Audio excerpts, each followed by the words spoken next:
नमस्कार, ये आकाशवाणी है। अभी आप मनोज कुमार शर्मा से समाचार सुनेंगे।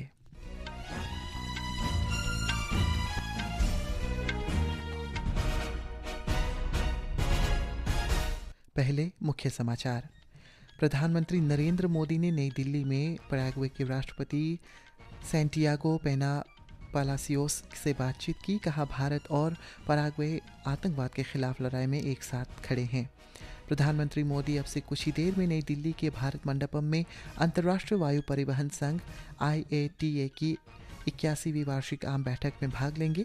IIT कानपुर ने JEE एडवांस 2025 का रिजल्ट जारी किया। 360 में से 332 अंक लेकर रजित गुप्ता ने परीक्षा में टॉप किया।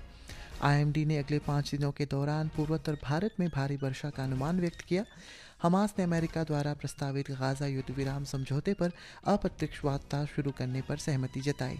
ऑस्ट्रेलिया के स्टार ऑलराउंडर ग्लेन मैक्सवेल ने एक दिवसीय अंतर्राष्ट्रीय क्रिकेट से संन्यास की घोषणा की। और मुक्केबाज में भारत ने थाईलैंड ओपन में 2 स्वर्ण सहित 8 पदकों के साथ अपने अभियान का समापन किया। अब समाचार विस्तार से। प्रधानमंत्री नरेंद्र मोदी और पैराग्वे के राष्ट्रपति सैंटियागो पेना पालासियोस के बीच आज नई दिल्ली में प्रतिनिधिमंडल स्तर की वार्ता हुई। इस दौरान दोनों नेताओं ने द्विपक्षीय संबंधों के सभी पहलुओं की समीक्षा की। प्रधानमंत्री नरेंद्र मोदी ने इस अवसर पर कहा है कि दोनों देशों के पास डिजिटल प्रौद्योगिकी, कृषि, रक्षा, रेलवे और अंतरिक्ष सहित कई क्षेत्रों में अपार संभावनाएं हैं। उन्होंने कहा है कि भारत और पैराग्वे आतंकवाद के खिलाफ लड़ाई में एक साथ है। मेरा विश्वास है कि आपसी सहयोग से हम साझी समृद्धि का मार्ग प्रशस्त करेंगे।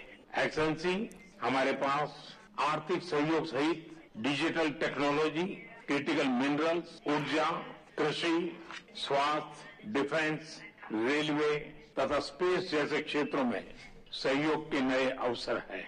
एक्सेलेंसी, आतंकवाद के खिलाफ लड़ाई में भारत और पैराग्वे कंधे से कंधा मिलाकर खड़े हैं। राष्ट्रपति सैंटियागो 3 दिन की भारत यात्रा पर आज सुबह नई दिल्ली पहुंचे। उनका राष्ट्रपति द्रौपदी मुर्मू और उपराष्ट्रपति जगदीप धनखड़ से भी मिलने का कार्यक्रम है। इससे पहले विदेश मंत्री डॉक्टर एस जयशंकर ने उनसे भेंट की और दोनों देशों के बीच विभिन्न क्षेत्रों में सहयोग को बढ़ाने के लिए श्री पालासियोस की सकारात्मक भावनाओं और मार्गदर्शन की सराहना की। राष्ट्रपति सैंटियागो बुधवार को स्वदेश लौटने से पहले मुंबई भी जाएंगे और वे वहां महाराष्ट्र के राजनीतिज्ञों, व्यापार तथा उद्योग जगत के प्रतिनिधियों और तकनीकी कर्मियों से भेंट करेंगे। प्रधानमंत्री नरेंद्र मोदी आज नई दिल्ली के भारत मंडपम में अंतर्राष्ट्रीय वायु परिवहन संघ IATA की 81वीं वार्षिक आम बैठक में भाग लेंगे। ये बैठक कल शुरू हुई और मंगलवार को संपन्न होगी। आतंकवाद के विरुद्ध भारत के दृढ़ रवैये का संदेश देने के लिए सांसदों वाले 7 सर्वदलीय प्रतिनिधिमंडल विभिन्न देशों की यात्रा पर है। सर्वदलीय प्रतिनिधिमंडल आतंकवाद और इसके सभी रूपों के कतई बर्दाश्त न करने के भारत के सशक्त संदेश का प्रचार कर रहे हैं। NCP SCP की सांसद सुप्रिया सुले के नेतृत्व में प्रतिनिधिमंडल मिस्र पहुंचा। इस प्रतिनिधिमंडल ने कल अपनी इथियोपिया की यात्रा को संपन्न किया। इससे पहले शिवसेना सांसद श्रीकांत शिंदे के नेतृत्व में सर्वदलीय प्रतिनिधिमंडल ने लाइबेरिया में भारतीय समुदाय के सदस्यों से बातचीत की। श्री शिंदे ने कहा है कि 4 से 5 दशकों तक आतंकवाद के विरुद्ध लड़ाई के बावजूद भारत अभी प्रौद्योगिकी में एक बड़ी शक्ति बनकर उभर रही है। ऑपरेशन सिंदूर की सफलता के उत्सव के बीच राष्ट्र भारतीय सैनिकों की वीरता को नमन कर रहा है। सशस्त्र बलों के शौर्य की स्मृति में आकाशवाणी समाचार विशेष श्रृंखला का प्रसार कर रहा है। आज इस कड़ी में परमवीर चक्र से सम्मानित कंपनी हवलदार मेजर पीरू सिंह का स्मरण कर रहे हैं, जिन्होंने 1947-48 के भारत पाकिस्तान युद्ध में सर्वोच्च बलिदान दिया था।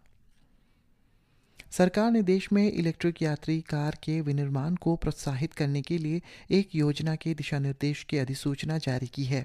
भारी उद्योग मंत्री HD कुमारस्वामी ने आज नई दिल्ली में मीडिया से बातचीत में इसकी जानकारी दी। उन्होंने कहा है कि भारत कम आयात कर की पेशकश कर रहा है।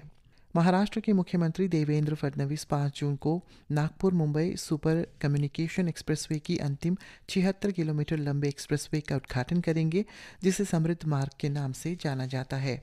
नासिक के इगतपुरी को थाने के आमने से सामने जोड़ने वाला ये अंतिम चरण Nagpur Mumbai super communication expressway के पूरे होने का प्रतीक है। दिल्ली विधानसभा के अध्यक्ष विजेंद्र गुप्ता ने कहा है कि लोकसभा और राज्यसभा के नियमों के बराबर बनाने के लिए विधानसभा के नियमों और कार्यप्रणालियों में संशोधन करने का निर्णय लिया गया है।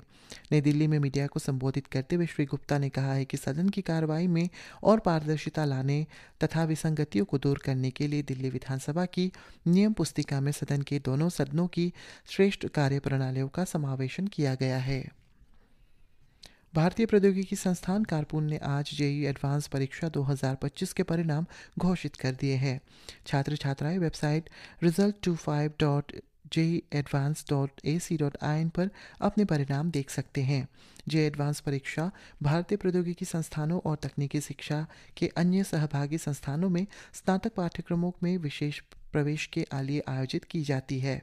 परीक्षा में शीर्ष स्थान प्राप्त करने वाले रजित गुप्ता ने अपनी सफलता पर प्रसन्नता व्यक्त करते हुए कहा कि आईआईटी करने के इच्छुक विद्यार्थियों को सलाह देते हुए उन्होंने कहा है कि तैयारी के दौरान जब भी आवश्यकता हो तो अपने शिक्षकों की सलाह लें और पूरी लगन के साथ तैयारी करें। जेईई एडवांस परीक्षा में दूसरा स्थान हासिल करने वाले सक्षम जिंदल ने बताया है कि उनकी नज़र पहले से ही शीर्ष 10 परीक्षार्थियों में आने पर थी और वो अपने परिणाम से बेहद खुश हैं। तेलंगाना आज अपना स्थापना दिवस मना रहा है। राष्ट्रपति, उपराष्ट्रपति और प्रधानमंत्री ने इस अवसर पर राज्य के लोगों को शुभकामनाएं दी है। राष्ट्रपति द्रौपदी मुर्मू ने सोशल मीडिया पर लिखा है कि तेलंगाना की सांस्कृतिक विरासत समृद्ध है और राज्य में आर्थिक तथा तकनीकी विकास का जीवंत और आधुनिक पारिस्थितिकी तंत्र मौजूद है। उपराष्ट्रपति जगदीप धनखड़ ने कहा कि राज्य अपनी विशिष्ट सांस्कृतिक पहचान के लिए जाना जाता है। मौसम विभाग ने अगले 5 दिनों के दौरान पूर्वोत्तर राज्यों में तेज बारिश का अनुमान लगाया है। मौसम विभाग ने आज पश्चिम बंगाल के उप हिमालयी क्षेत्रों और सिक्किम में पूर्व और मध्य भारत में मूसलाधार बारिश और अगले 7 दिनों में इन क्षेत्रों में हल्की बारिश की संभावना व्यक्त की है। इधर ईटानगर मौसम विभाग ने आज अरुणाचल प्रदेश के Papum Pare, lower Subansiri, upper Siang, west Siang, Shi Yomi, Dibang valley, lower Dibang valley, Anjaw, Lohit और चांगलांग के लिए ऑरेंज अलर्ट जारी किया है। साथ ही ईस्ट कामेंग, वेस्ट कामेंग, पाके केसांग, कुरुंग कुमे, क्रादादी, अपर सुबनसिरी, कामले, सियांग, ईस्ट सियांग, लोअर सियांग, लेपारादा, नामसाई, तिराप और लोंगडिंग के लिए येलो अलर्ट भी जारी किया गया है। विभाग के अनुसार इन जिलों में अगले 24 घंटों में अलग अलग स्थानों पर गरज के साथ बिजली गिरने और तेज बारिश होने की संभावना है। सिक्किम में कल शाम चट्टन इलाके में भूस्खलन के कारण 3 लोगों की मृत्यु हो गई। भूस्खलन की वजह से आसपास के मकानों को नुकसान पहुंचा है। माना जा रहा है कि कुछ अन्य लोग भी अभी लापता है और बचाव अभियान जारी है। अब तक 3 शव बरामद किए जा चुके हैं। इस बीच लाचुंग से 1678 पर्यटकों को सुरक्षित निकाला जा चुका है। 18 पर्यटक वाहनों के साथ पहला जत्था आज लोअर दोजुंग के फिदांग पहुंचा। 29 मई को बादल फटने और लगातार मूसलाधार बारिश के कारण उत्तरी सिक्किम में स्थिति विकराल हो गई थी और बहुत से पर्यटक वहां फंस गए थे। हमास ने गाजा संघर्ष विराम समझौते पर नई परोक्ष वार्ता तत्काल शुरू करने के प्रति अपनी इच्छा की घोषणा की है। ये घोषणा हमास ने पश्चिम एशिया में तैनात अमेरिका के दूत स्टीव वॉटकॉफ के प्रस्ताव पर प्रतिक्रिया प्रस्तुत करने के बाद जारी की, जिसमें अमेरिका ने पूरी तरह से अस्वीकार बताकर खारिज कर दिया था। देश भर में कोविड-19 के 3,960 से अधिक सक्रिय मामले सामने आए हैं। स्वास्थ्य कल्याण एवं मंत्रालय के अनुसार केरल में सबसे अधिक 1435 मामले दर्ज किए गए हैं। इसके बाद महाराष्ट्र में 506 और दिल्ली में 483 मामले दर्ज की गई है। आकाशवाणी समाचार से विशेष बातचीत में डॉक्टर राम मोहन लोहिया अस्पताल में कोविड यूनिट के प्रभारी डॉक्टर पवन कुमार ने कहा है कि अस्पताल कोविड मरीजों के प्रबंधन के लिए पूरी तरह से तैयार है।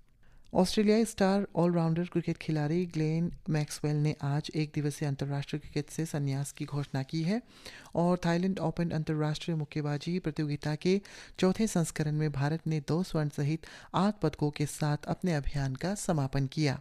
दीपक और नमन तंवर ने कल 2 स्वर्ण पदक हासिल किए थे। इसी के साथ ये समाचार बुलेटिन समाप्त हुआ। नमस्कार।